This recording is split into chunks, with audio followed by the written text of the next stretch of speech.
شباب سنة تانية عاملين ايه؟ يا رب تكونوا بخير. بسم الله الحمد لله والصلاة والسلام على رسول الله. يا هلا والله. معانا النهاردة ان شاء الله في طب امراض الباطنة الفصل الثالث والجاسترو انتستينال بليدنج يعني نزيف، جاسترو المعدة، عندنا انتستينال الامعاء. طب الجاسترو انتستينال يرمز الجهاز الهضمي عموما. تمام، الجهاز الهضمي. طيب يشمل الجهاز الهضمي من اول حاجة لاخر حاجة، من اول الماوث لحد الريكتوم، من اول الماوث لحد الريكتوم. ناخد نظرة سريعة كده يا دكتورة على الجهاز الهضمي، على الجهاز الهضمي. نكبر الصورة كده سريعا وناخد بسم الله. أول محترم، أول حاجة الفم، الماوث. تمام، بعد كده نازل على معاك الإزوفيكس، المريء، في بالعم برضه فارينكس، ولكن هنا الإزوفيكس تمام اللي ذكر في الصورة. معاك بعد كده معاك الاستومك، المعدة. أول حاجة الأكل هي مش أول حاجة هيقابلها يعني، وهنا هيقابل برضو الماوس فيه لعاب بيهضم والمضغ والحاجات ديت. هنا بقى الحمض، بعد ما المرحلة خلاص بدأ الأكل يتفتت خالص، يبتدي يخش بقى على على الأمعاء الدقيقة علشان يمتص الغذاء والدم يمتصه. تمام، ويروح للدم ويوزعه على أعضاء الجسم. طيب، والباقي الفضلات التي لم تهضم تروح القولون أو الإيرلارج انتستين، لأن أنت عندك اتنين أمعاء صغيرة اللي هي سمول انتستين، تمام، اللي هي الأمعاء الدقيقة، وعندنا أمعاء اللي هي الكبيرة اسمها اللارج انتستين، الأمعاء الغليظة أو القولون. يبقى هنا بيخرج بقى الفضلات اللي مش بتمتص أو الجسم مش محتاجها، وبالتالي تعدي هنا على الإينس على فتحة، وهنا المستقيم قبلها، وبعدين تخرج للشارع. طيب، فهنا ديت الجهاز الهضمي بكل بساطة. طيب ايه لازمة الليفر، الكبد، ولازمة الجول بلادر، الأسرة الصفراوية اللي بتساعد في هضم الدهون وهكذا. دي سريعا كده الموضوع باختصار. طيب احنا هندرس النهارده، بيقول لي ان انت هتدرس النهارده في بعض الاشهر الامراض اللي هتقابلها، يعني امراض الجهاز الهضمي. ومن الحاجات اللي انت هتقابلها كتير هي النزيف المعوي. تمام، النزيف المعوي من اكثر الحالات او اكثر الحالات شيوعا اللي في الطوارئ والاستقبال. طيب يا دكتور صلى على النبي صلى الله عليه وسلم، بيموت منها ناس يعني ايه؟ قال لو 10 جايين لك عيانين من نزيف في الجهاز الهضمي، هيموت لك من ممكن بمعدل متوسط يموت لك منهم واحد. طب يا دكتور صلى على النبي، احنا عندي ممكن واحد يبقى عنده مشكلة في الجهاز الهضمي اللي فوق، تمام، والجهاز الهضمي اللي تحت. طب صلى على النبي صلى الله عليه وسلم. سؤال سريع يا دكتورة اصلا قبل ما ناخد الموضوع، احنا عندنا في بعض النزيف ممكن يبقى من فوق ونزيف من تحت. طب وانا اصلا اعرف منين يا دكتورة ان هو من فوق او من تحت؟ اعرف اصلا انا فوق ولا تحت ازاي؟ صلى على النبي صلى الله عليه وسلم. عندنا في ليجامنت، في رباط، تمام، موجود بين المعدة وبين الامعاء، اسمه تريتز. اسمه تريتز. زب علينا ده يا دكتورة؟ لا مش عليكم، ولكن اعرف هو فين. هو بعد المعدة. يبقى اللي فوق من اول المعدة واللي فوق من الموث والمريء وعندنا المعدة ده ده الله يفتح عليك ابر. طيب قال لك اول جزء برضو من الامعاء، قال لك برضو ابر. بعدها على طول لحد الانس، يعني الانتستين، السمول انتستين واللارج انتستين، وعندك الانس والريكتم، قال لك ده كله ده كله لور. طيب صلى على النبي. ايه بقى يا دكتوره؟ تعالى ما ناخد كده المقدمه السريعه، انترودكشن. بيقول على الرغم من المودرن ادفانسمنتس، التقدم الحديث في الدياجنوزس، في التشخيص والعلاج، الجاسترو انتستينال بليدنج، حالات النزيف المعوي او الجهاز الهضمي، ما زال represent the most common cases encountered by emergency room، من اعظم او اكثر حالات شيوعا في غرفة الطوارئ في الدكاترة بيقابلوها. طيب قال المورتاليتي ريت. يعني ايه مورتاليتي ريت؟ يعني معدل الوفيات، مورتاليتي ريت resulting from الجاستروانتستينال بليدنج يصل ل 10%، 10%. طيب يا دكتور صلى على النبي صلى الله عليه وسلم. يا دكتورة الأسباب اللي ممكن تعمل النزيف، أول حاجة المريء التهب، إزوفيجايتس. يعني إيه إزوفيجايتس؟ يعني إيتس يعني التهاب، التهاب. وإزوفيجايتس الإزوفيجاس اللي هو المريء، يبقى التهاب في المريء. أو دوالي، الدوالي اللي هي يا دكتورة قال لك الأوردة بيبقى فيها من كتر الكونجيشن وكتر الاحتقان والحاجات دي كلها بتتتلى كده، بتطلع لبره، فمع نزول الاكل ممكن ايه، ممكن تنزف. طيب عندنا الاسوفيجيال كانسر، سرطان في المريء. قال لك عندك الجاسترايتس، التهاب الايه، المعده، لان انت عارف ان ايتس يعني التهاب، وجاستر اللي هي ايه يعني تقصد بقى المعده، او جاستريك ألسر قرحه المعده. يبقى عندك التهاب في المريء، عندك دوالي مريء، عندك سرطان في المريء، عندك التهاب في المعده، عندك قرحه في المعده. ديودينايتس، يعني ايه ديودينايتس؟ دي اول حته في الامعاء اللي بعد المعده مباشره. والديودينال ألسر برضو قرحه في الايه، في الديودين اللي هي 12، او التهاب في ال 12، والجاستريك كانسر. يبقى عندنا 3 حاجات تحفظهم، عندنا 3 حاجات احفظهم: التهاب، التهاب، ركز معايا، التهاب، ورم، التهاب، ورم. التهاب في المريء يبقى اسوفيجيتس، التهاب في المعده جاسترايتس، التهاب في الديودينم ديودينايتس. طب والورم؟ قال لك جاستريك كانسر، اسوفيجيال كانسر. وعندك قرحه، يبقى سجل لي يا محترم، عندك 3 حاجات: قرحه، التهاب، ورم. قرحه، التهاب، ورم. طب القرحه جاستريك ألسر، ديودينال ألسر، وعندك ايه كده، حلو قوي عليك. تمام يا محترم. زائد الايه، الفاريسيس اللي هي مشكله في الاوعيه الدمويه. طيب، طب يا دكتوره ممكن يبقى النزيف بسببه السفلي، صح؟ واحنا قلنا السفلي اللي بعد ال 12، صح؟ صح. يعني ايه يا دكتوره؟ ممكن القولون اللي هو الايه، لارج انتستين، الامعاء الايه، الغليظه، يبقى فيها التهاب، كولايتس. قال لك السيريتيف كولايتس، في التهاب تقرحي، في قرح. نعم. انجيو ديسبليزيا، مشكله في الاوعيه الدمويه، لان انجيو معناها ايه، اوعيه دمويه، وديسبليزيا خلل في التكوين، فالاوعيه الدمويه تعمل لي، لو الخلل في التكوين بتاعي يعمل لي نزيف، يعمل لي نزيف. هيمورويدز، اللي هي الهيمورويدز بتساوي البايلز. يا ايه البايلز يا دكتور؟ قال البواسير. يبقى البواسير برضو بتساوي احتقان في الاوعيه الدمويه، فبالتالي برضو مع نزول الايه، الفضلات ممكن تنزف. ايه تاني يا دكتور؟ قال لي الكولون بوليبس. الكولون بوليبس يا دكتورة اللي هي الايه، عندك الزوائد، يبقى البوليب دي بتبقى زائدة، زائدة، فدي برضو الزوائد ديت ممكن برضو مع مرور الأكل والاحتكاك برضو تنزف. طيب ايه تاني يا دكتورة؟ الدايفرتيكيولايتس. الدايفرتيكيولايتس دي برضو النسيج بتاعه، تمام، قال لك برضو حصل فيه التهاب زي ما هو موضح لك بالشكل ده، الدايفرتيكيولا اللي هي البروزات ديت، هو حصل فيها التهابات، وبالتالي ممكن تنزف. ايه تاني يا دكتور؟ قال لك انت عندك الكولايتس كذا نوع: التهاب القولون، عندك اسكيميك، مشكله في الايه، الله يفتح عليك، اكفاري اللي هو مش واصل له دم كويس، يبقى عندنا اسكيميك كولايتس، السيريتيف كولايتس، او كولايتس بشكل عام. تمام. عندك مشكله في الدم انجيو بديسبليزيا، هيمورويدز. تمام. وعندك كانسر. يبقى كام التهاب يا دكتوره؟ قال لك كولايتس، دايفرتيكولايتس، مشكله في الاوعيه الدمويه، وعندك كده كده زوائد وورم، زوائد وايه، وورم. احفظها. يبقى وعاء، ورم، زايده. وعاء، ورم، ايه، زايده. الزايده اللي هي البوليب، ويبقى وعاء، ورم، زايده، التهاب. احفظها عندك التقسيمه دي عشان تحفظ كويس وتبقى سهل عليك في الامتحان. طب الأعراض اللي ممكن يشتكي منها مريض جاي من نزيف حاد في الجهاز الهضمي؟ طبعا نزيف، فشعر بغثيان، ضعف، هزال، الدم ناقص عنده، وبيحاول القلب بيعوض نقص الدم ده والنزيف من خلال إن هو يرفع معدل ضربات القلب، ويعرق، difficulty breathing، الصعوبة في التنفس، أعراض النزيف الإيه، العام يعني. طيب يا دكتور، صلى على النبي صلى الله عليه وسلم. قال لي النزيف بيظهر في كذا شكل: ممكن المريض يرجع دم، ممكن المريض الدم ده ما يرجعوش بس ينزل مع الفضلات مع الإخراج. ونيجي بسم الله دلوقتي على الهيماتيمسيس اللي هو الايه، الترجيع، الهيماتيمسيس. طيب هيم يعني ايه؟ هيم يعني دم، وتيمسيس اللي يقصد بها الايه، الترجيع. طيب قال لي بيرجع دم او كوفي جراوند لايك، يعني مغمق برضه، لايك ماتيريال، يبقى مادة زي الايه، كوفي جراوند، زي حبيبات القهوة. والسورس اوف هيماتيمسيس از ابر ايه، جي اي تي، وجي اي تي جاسترو انتستينال تراكت. يبقى لما واحد يرجع يبقى جاي من فوق ولا من تحت؟ لا، جاي من فوق. تمام، لانه مش هيجي القولون ويروح جاي طالع فوق، هو اكيد من فوق، من المعدة ومن فوقها. طيب ايه تاني يا دكتورة؟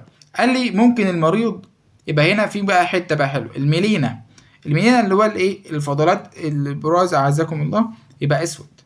بعد ما دخلت المجال الطبي مفيش قرف، فلو انت قرفان يا محترم ولا يا محترمه، ولو في حد بياكل منكم وهو بيذاكر ما ينفعش تاكل وانت بتذاكر، الجهاز الهضمي بالذات يعني ابعدوا عن الحاجات دي.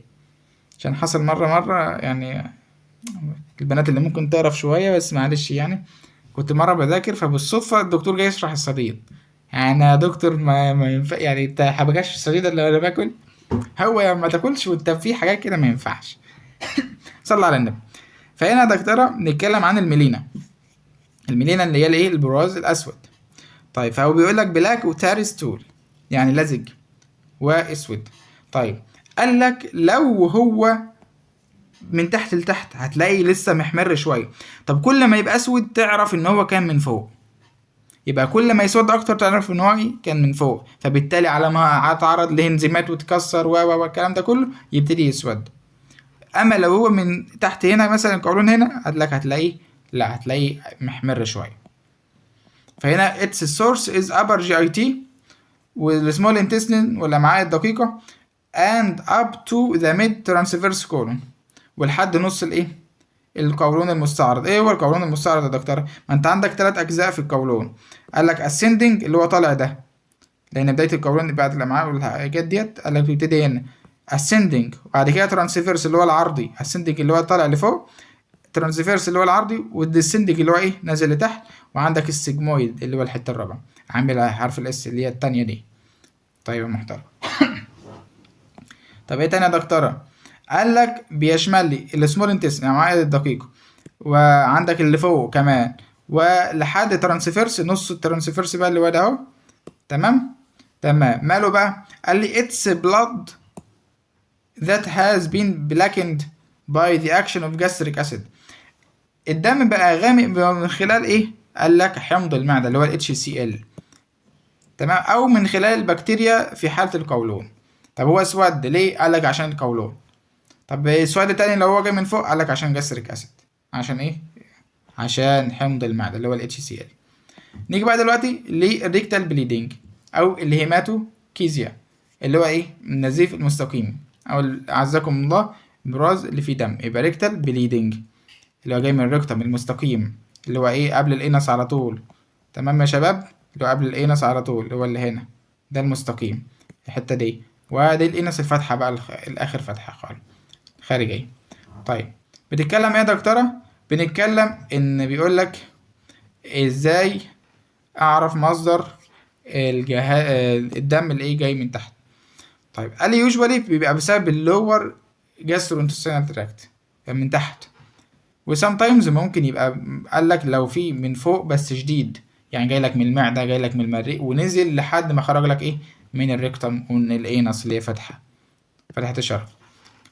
تمام يا شباب؟ تمام. يبقى المعظم بيكون من اللور من تحت، ولكن ممكن يكون في السيفير ابر، لان الابر برضه ممكن يرجع فتظهر في الترجيع اكتر، فدي نقطه يعني.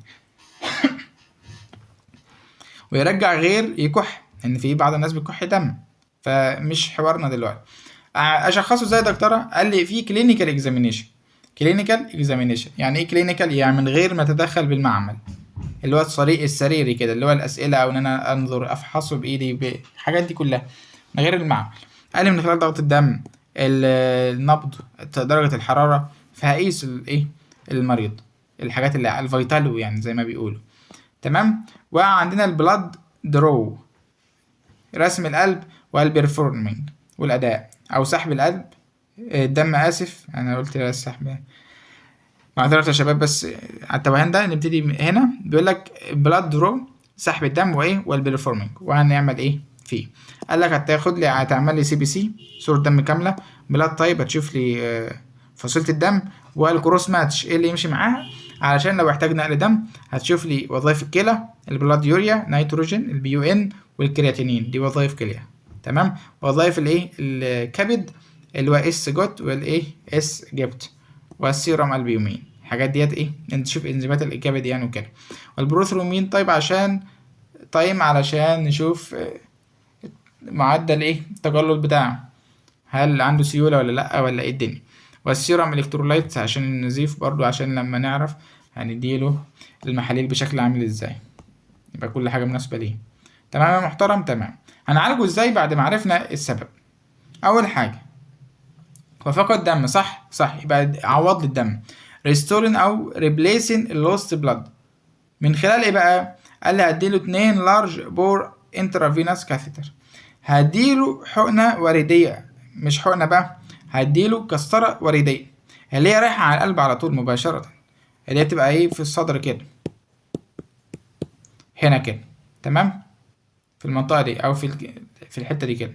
طيب قال لي اديله the patient isotonic saline solution، محلول ملحي متساوي، ايزوتونيك، لا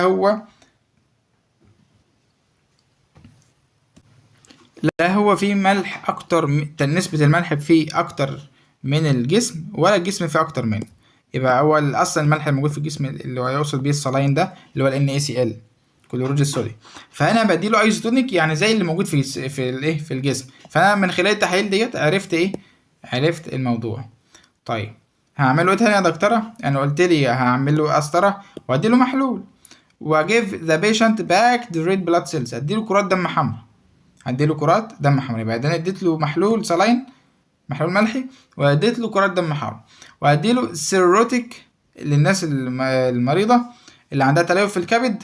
هديله ايه بقى؟ فريش فروزن بلازما، فريش فروزن بلازما، احفظ المصطلح ده جامد. وعندك البليتلتس عشان الصفائح دمويه، علشان نزيف وكده، عشان التجلط عنده موضوع يبقى ايه، ما يبقاش الصفائح قليله عنده جامد، فبديله بعوض له بصفائح دمويه.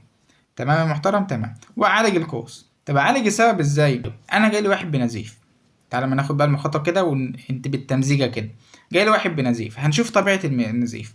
هل هو هيماتيمسيس يعني ترجيع دم؟ هل هو ميلينا؟ هل هنا ميلينا هي لسه واخدينها عشان تركز معانا يا محترم؟ صلى على النبي صلى الله عليه وسلم.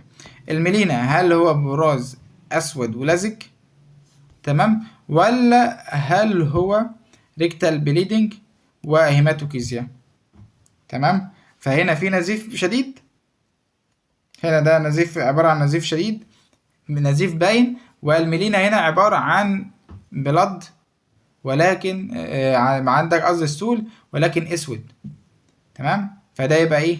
قال لك زي ما كنا بنقول غالبا من الجهاز العلوي لحد منتصف الايه القولون. تمام يا محترم؟ تمام. طيب يا دكتور، عرفنا الكوز او هنعرفه ازاي؟ قال لي انت عرف لي بس طبيعته، هل هو دم كتير؟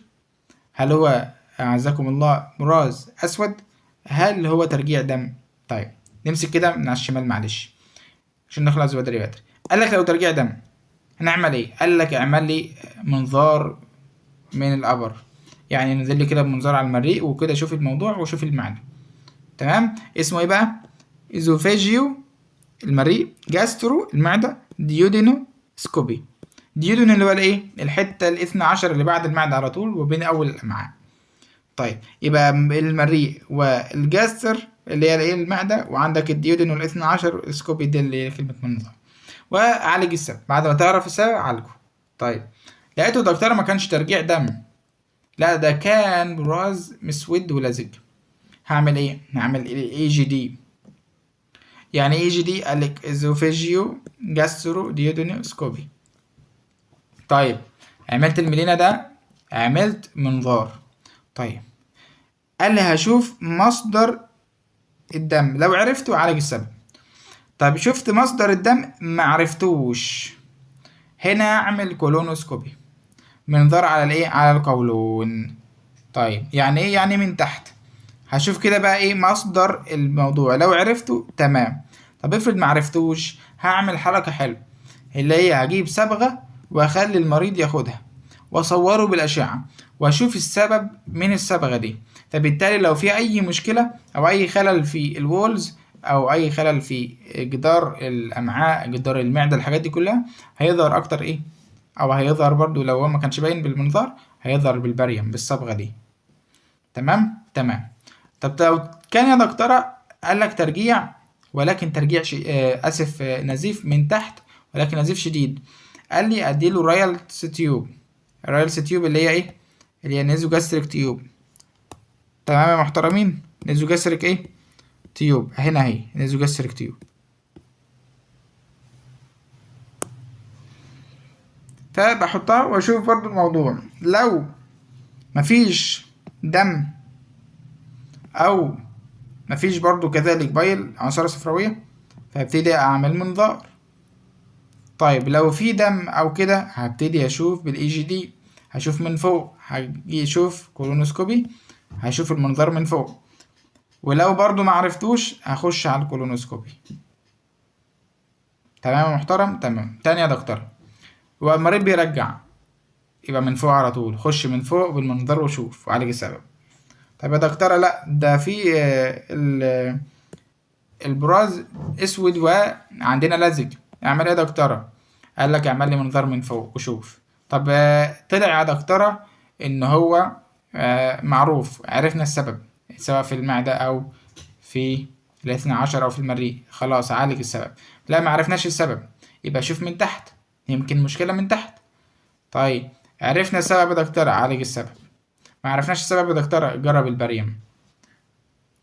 تمام، يبقى بقى اسمها البريم. طيب عندنا دكتورة لا ده بينزف من تحت جامد، شوف الرايلز تيوب. الرايلز تيوب دي لو فيها دم هنعمل ايه؟ قال لك هات من فوق، يبقى هي هنا من فوق. يبقى لو انت عملت الايه الانبوبة ديت وطلع فيها دم يبقى في مشكلة في الابر، يبقى اعمل لي ايه؟ يبقى اعمل لي ايه جي دي. طيب اللي هو ايه من فوق يعني او منظار. طيب وايه تاني؟ قال لي لو برضو مش لاقي السبب خلاص هنرجع نشوف من تحت، يمكن كان في مشكلة، وهكذا. نرجع تاني، شفت مصدر عالجه، ما شفتوش هات البريم. يبقى هترجع في الاخر من راجل المهمات الصعبة هي الايه؟ هي البريم. طيب بعدها الكولونوسكوبي. طيب هنا الرايلز، طيب لو انا حطيت الانبوبة وما طلعش فيه اصلا دم، قال لك خش على المنظار. يبقى هي اكيد مش ايه، اكيد مش من فوق، لان هي ديت هتشوف لك لو الدم من فوق تعرفه، فبالتالي تعمل ايه منظار من فوق وتشوف بقى اكتر. تمام. تمام. طب افرض ما فيش دم، يبقى تعرف ان السبب من تحت، فتعمل الكولونوسكوبي اللي هو من تحت، يبقى المنظار ايه من تحت. اما لو في سبب علوي تعمل منظار من فوق. هي دي الفكرة بس. تمام. تمام يا شباب. عندنا البيبتيك ألسر، قرحة المعدة.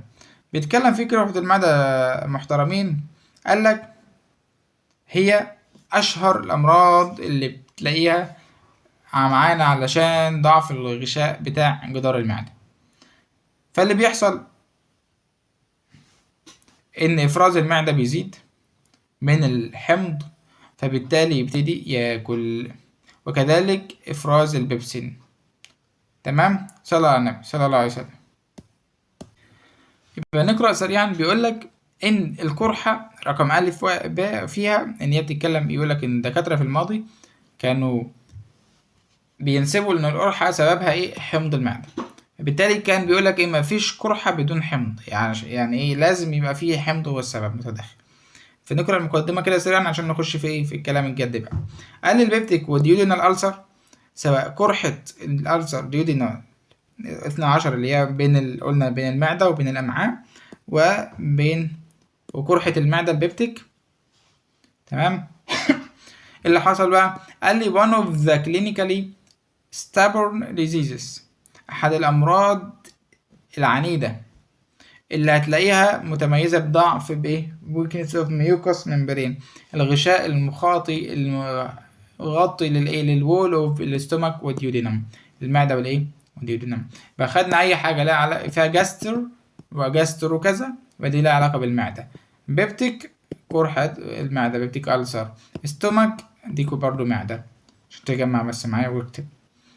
في الماضي بقى بيقول لي doctors attributed the cause to increase the secretion of gastric acid in the stomach، في المعدة، بالإضافة ل increase the secretion of pepsin، للإيه؟ للبيبسين. تمام. ده هرمون لهضم الإيه؟ لهضم البروتينات. ولذلك بيقولوا إيه بقى؟ no acid no ulcer، لو مفيش حمض مش هتلاقي قرحة. no ulcer without acid. طيب صلى على النبي صلى الله عليه وسلم. يا دكتورة من أسباب الإيه الألسر، قال لك من أسبابها قرحة المعدة، جرثومة المعدة، من أشهر الحاجات بتسمعوها طبعا، سمعتوا عنها أكيد يعني، أو حاجة ناس كده. قال لي إيه تاني يا دكتورة؟ قال لي مسكنات، لأن مسكنات البين كيلر، بين يعني ألم وكيلر يعني قاتل الألم، اللي هو المسكنات أو الأنتي روماتيك دراجز أو الأنتي روماتكس، الحاجات المضادة للروماتيزم، المسكنات يعني بشكل عام. فبالتالي دي بتعمل في وسط حمضي، يعني بتزود لي ال HCl، فبالتالي بتعرض المريض للقرحة. الزولينجر إليسون سندروم دي متلازمة. طب ايه هي يا دكتورة؟ قال لي دي متلازمة بتيجي لبعض الأشخاص، بتخلي عندهم إفراز زائد للحمض بتاع المعدة اللي هو ال HCl، حمض المعدة هيدروكلوريك. ايه تاني يا دكتورة؟ قال لي بعض العدوات الفيروسية، ممكن الإشعاع، ممكن الكيماوي الكيموثيرابي، ممكن الكحول، الحاجات دي طبعا ايه السبايسي فود طبعا ده مشهور جدا، الحاجات اللي هي الايه السبايسي الحارة والكحول. تمام. وعندك النرفس ستريس، لو واحد متعصب. قال لك نشر وفورك، طبيعة العمل، ممكن لو واحد بيعمل برا كتير، بياكل اكل من برا كتير، الحوارات دي كلها. قال لك دور الهيليكوباكتر بكتيريا الاتش بايلوري يعني، تمام، في فورميشن اوف ستومك وديودينال ألسر. تمام يا محترمي، يبقى خدنا بكتيريا، خدنا مسكنات، متلازمة، عدوى فيروسية، إشعاع، كيماوي، كحول، قالك طعم حار، ضغط عصبي، طبيعة العمل، حاجات كده ايه بشكل عام يا دكتور.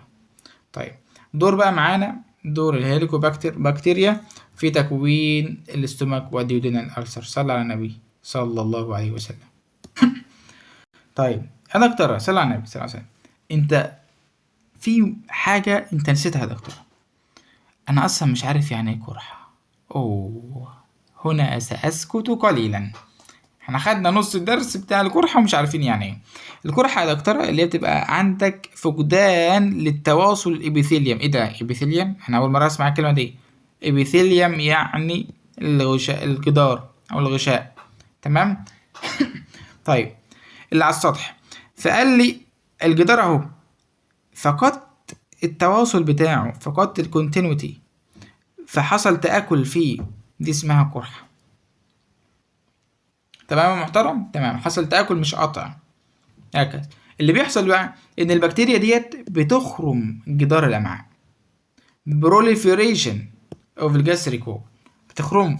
بعد ما بتخرمه قال لك بتعمل لك عدوى كرونيك بتستقر فيه، وبعد ما تستقر فيه تفرز لبعض السموم البكتيرية الخاصة بيها كاج A وفاك A، وبعد ما تفرز السموم ديت قال لك تزيد خطورة الانفلاميشن، ما انت بقت في سموم فزاد الخطورة السيفيريتي، فحصل لك في الاخر يا محترم جاستريك ألسر محترمة. الانفكشن occurs from contamination، قال لك الطعام ملوث of food ودرينك with fecal waste. تيجي ازاي يا محترم؟ ممكن يكون انت سلمت على واحد مش مغسل كويس، الفيكال ويست ديت واحد فيكو اورال، او حتى تلاقيها كده فيكو اورال، يعني اعزكم الله من الانس اللي احنا لسه واخدينها، واحد عامل حمام ما غسلش كويس، تمام. فبالتالي عامل ممكن تيجي ازاي؟ انت دلوقتي طفل ما غسلش، راح جاي مسلم عليك، تمام تمام، ممكن لو هو عنده او كده تيجي الحاجات دي. طيب يعني اوسوس يعني يا دكتوره؟ لا ما توسوسش، ما تقلقش، ان شاء الله هتمشي على كل الناس تقول لهم انا مش عايز اسلم عليكم عشان ما تصابش بالاتش بايلوري. الله يرحم، صلى على النبي صلى الله عليه وسلم. عندنا يا دكتوره دلوقتي في كذا نقطه برضو اخد بالي منها، اللي هو صلى على النبي صلى الله عليه وسلم. عندنا البكتيريا هنا اهي بتعمل لي كرونيك بكتيريال اريتيشن، كرونيك بكتيريال انفلاميشن، تعمل لي ايه؟ التهاب، تعمل لي ايه؟ التهاب.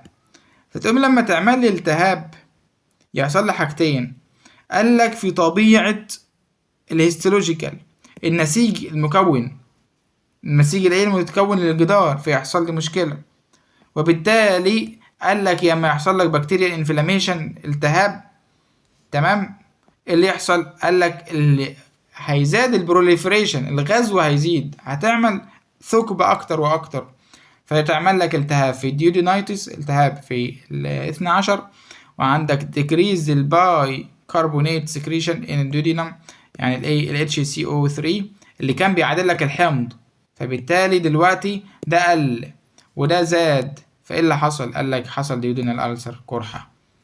يبقى قال لك نفس الفكرة اللي احنا لسه شارحينها، اللي هي الهيليكوباكتر بايلور بكتيريا اللي هي الجرثومة دي المعدة، قال لك عملت لك انفلاميشن، والانفلاميشن غير الجدار، تفاصيل الجدار، الهيستولوجي بتاعته النسيجي يعني، وعندنا حصل غزو، الغزو يعمل لك التهاب اكتر، قال لك قلل لك البيكربونات ال HCO3، قال لك دي كانت قلوية، فقلوي كانت بتعادل الحمض ال HCO3 ال HCl، لا هنا بقى الموضوع بقى ايه، يفلت عن الايد. طب ايه تاني يا دكتور؟ قال التدخين برضو، وقال العمر، الاتش بايلوري الغزو بتاعها بقى لها قد ايه؟ قال لي هيزود لي الجاستريك اسيد، يزود لي HCl. قال لك في نقطتين بقى حلوين، ال HCl ده قال لك زاد بالتدخين وزاد بعمر الاتش بايلوري. البكتيريا في حاجة تانية بتعملها، قال لك الالتهاب، صح؟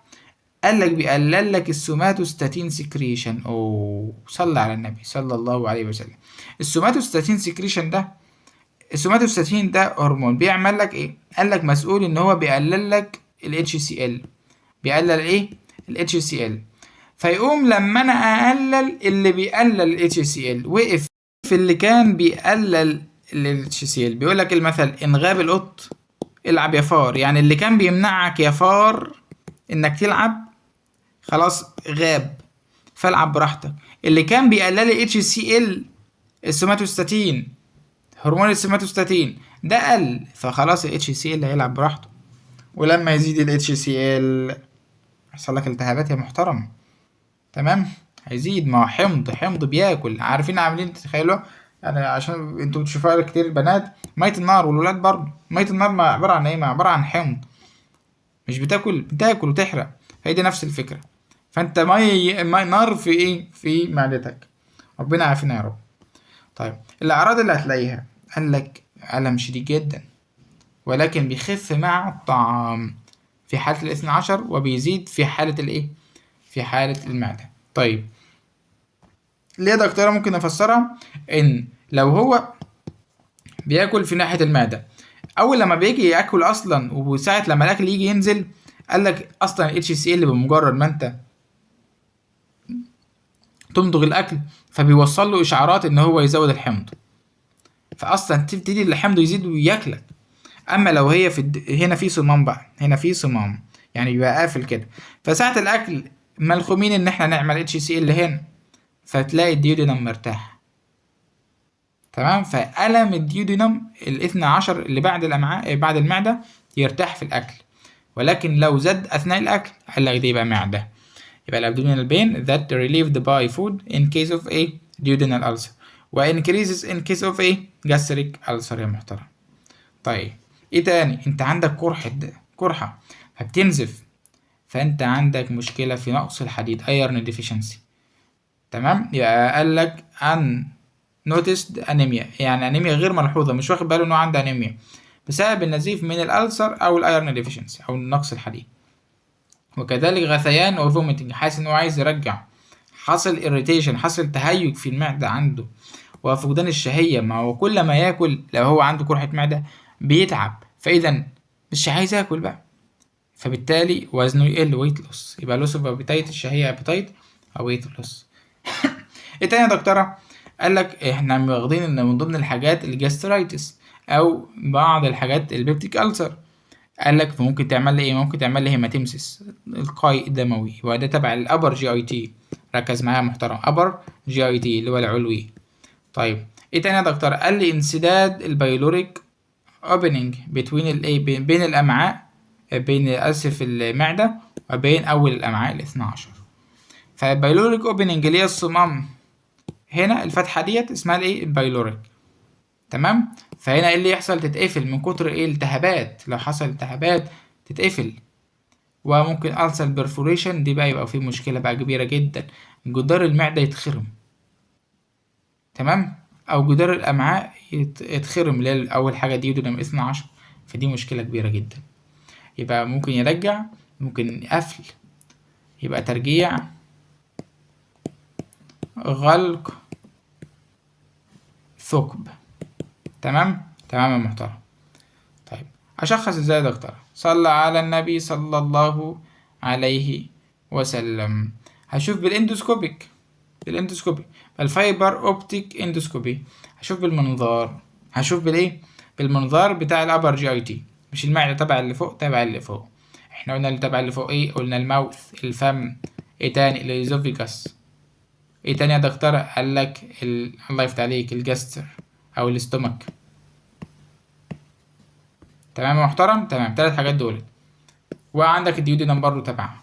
هنشوف الابر جي اي تي، الابر اندوسكوبي. طيب اللي هو كان الايه؟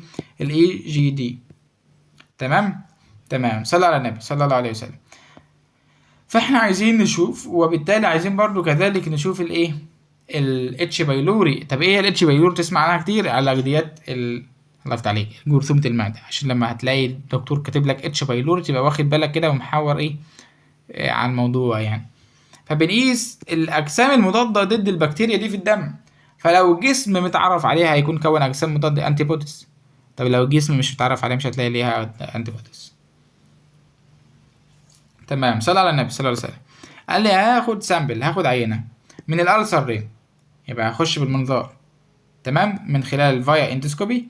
وهاخد عينة taken sample from the ulcer واكزامين ات اندر مايكروسكوب. هشوف العينة دي واشوف بقى ايه اللي عامل المشكلة، ايه البكتيريا اللي عاملة المشكلة. طب ايه تاني؟ اليوريا بريث تيست. هنشوف التنفس بتاعه، هل في يوريا ولا في مشاكل ولا ايه. وكذلك الستول انتيجين تيست، اختبارات يعني. تمام تمام. يعني ايه ستول انتيجين تيست؟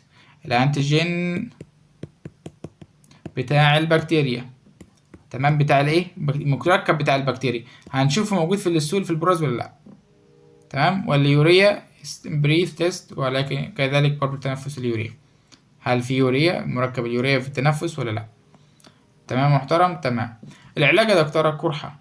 قال لك خف في الاكل شويه، خد اكل سهل الهضم عشان ما يشغلش المعده كويس كتير. ف easily digestible food free of spices. ما تاكلش حاجات فيها توابل ولا حاجات حاره. ابعد لي عن التدخين، ابعد لي عن الايه؟ الكحول والخمر، ما يعافينا يا رب. وعندنا ابعد لي عن هتاخد لي ادويه تمنع لي افراز ال HCl الحمض ده قبل الوجبات. زي ايه يا دكتورة؟ قال لك البي بي اي اللي هو احسن من ضمن الامثله اللانسوبرازول. هتلاقي علبه برازول، رابي برازول، لانسوبرازول. هتلاقي مشهور برضو عندكم لو حد نزل السبال كنترولوك دانس الحوارات دي كلها. تمام يا شباب. اللي هو الايه؟ البي بي اي، بروتون بامب انهبيتورز. دي ادويه بتعمل ايه؟ بتقلل الحمض. وايه تاني يا دكتور؟ يبقى هقلل الحمض من خلال الاكلات ومن خلال العلاج. يبقى اكل اكل سهل، ابعد عن التدخين، ابعد عن الكحول، وكذلك اخد ادويه البي بي اي اللي هي اللانسوبرازول. تمام يا دكتور. ايه تاني يا دكتور؟ قالك عالج الاتش بايلوري جرثومة المعدة لمدة كام يوم؟ لمدة 14 يوم. هديله لانسوبرازول عشان اقلل حمض المعدة، وهديله اموكسيسيلين اللي هو مضاد حيوي مرتين في اليوم، 1 جرام، حاجات شديدة بقى. وقال لك الكلاريثرومايسين برضو مضاد حيوي مرتين في اليوم. يبقى كل مرتين، يبقى كل يوم هياخد كام برشامة؟ هياخد 6 برشامات لانسوبرازول، اموزيسيلين، كلاريثرومايسين. تمام يا شباب. تمام جدا يا دكتور. بالنسبة للأكيوت دايريا، يعني أكيوت دايريا يا دكتورة؟ أكيوت يعني مرة واحدة فجأة الشخص ده جاله دايريا. طب إيه دايريا؟ هي عزكم الله الإسهال. طب الإسهال ده معناه إيه؟ زيادة الفريكوانسي، زيادة التكرار، أو زيادة في اللزوجة، فبالتالي بقى شبه فلويد، بقى شبه سائل. فإما زيادة في التكرار أو فلويد. طيب قال لي ده ممكن يبقى ليه كذا سبب يا دكتورة، احفظهم بقى وصلى على النبي صلى الله عليه وسلم. بيقول لي يا دكتورة صلى على النبي صلى الله عليه وسلم، هنعمل حتة تحشيشة تستاهل خدك الجميل. طيب ايه هي التحشيشة يا دكتورة؟ بقول لك انا انفيزيف، وانت انتاميبا هيستوليتيكا. انا وانت و شيماء شجلة. تمام. وسلمى سالمونيلا وجيجي جيجوناي. يبقى الانفيزيف اللي هي بتعمل مشاكل، بتدمر لي destructive microbes، بتعمل لي في الوول الجدار بتدمره. ايه هي يا دكتوره؟ صلى على النبي صلى الله عليه وسلم. انفيزيف اللي هي انا وانت، انتاميبا هيستولوتيكا، وعندك شيجيلا شيماء، سالمونيلا سلمى، كامبيلوباكتر جيجوناي جيجي. تمام اكتبها عندك عشان تحفظها كويس. طب النون انفيزيف، صلى على النبي صلى الله عليه وسلم. النونة مش راضية تاكل، او كلي يا نونة. تمام معلش بقى، معلش يعني استحملونا. يبقى كلي ايه؟ كلي يا نونة. يبقى كلي يا نونة. كلي كوليرا او فيبريو كوليرا. والايكولاي كولي برضو، هنقولها هي نطقها كولاي بس ايه نطقها كولي.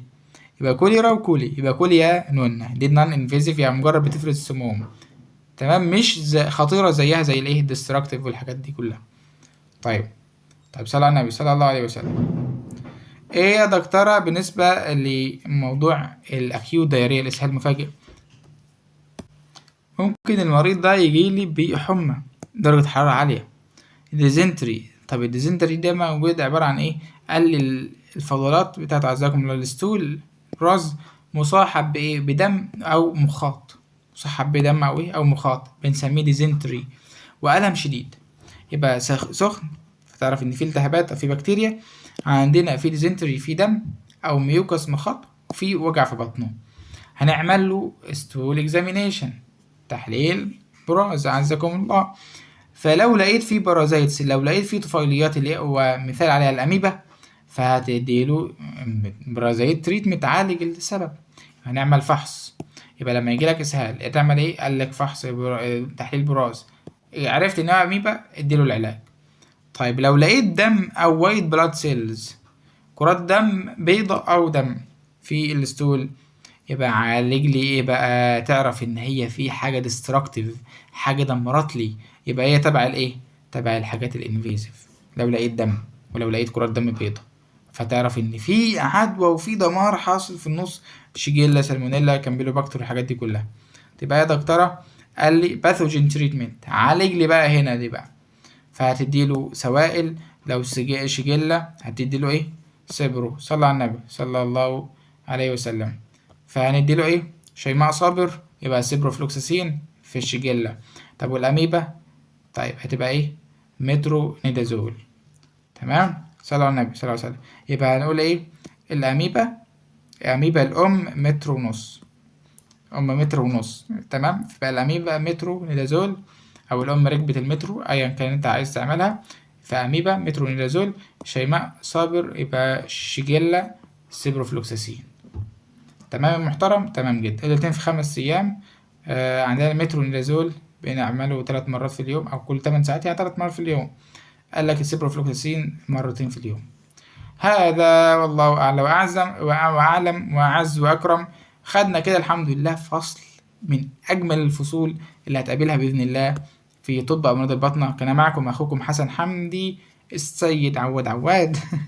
طلعوا لنا البطاقه. طيب يا شباب، يعني لو حد عنده اي استفسار تحت امركم على الخاص. ولو انتفعت فعلا، بتنتفع فعلا في الكورس، ما تنساش تبقى راجل وفي واخت وفيه، تنشروا الحاجة وسط زمايلكم بسعر بسيط جدا، على قد ما اقدر اوفر لكم الفايدة من غير ما في حد يبقى في عنده عبء خالص. لان انا بلاقيها، وانا مثلا كشخص عايز استفاد، لما باجي اشترك مع حد اكبر مني في حتة معينة عايز حابب اشترك فيها، وتلاقي في معضلة او يعضلك ماديا، بتلاقي اسعار غالية جدا. فانا مش حابب ان انا اعمل الحركة دي معاكم. بالتوفيق، وربنا ينفع بينا يا رب. والسلام عليكم ورحمة الله وبركاته.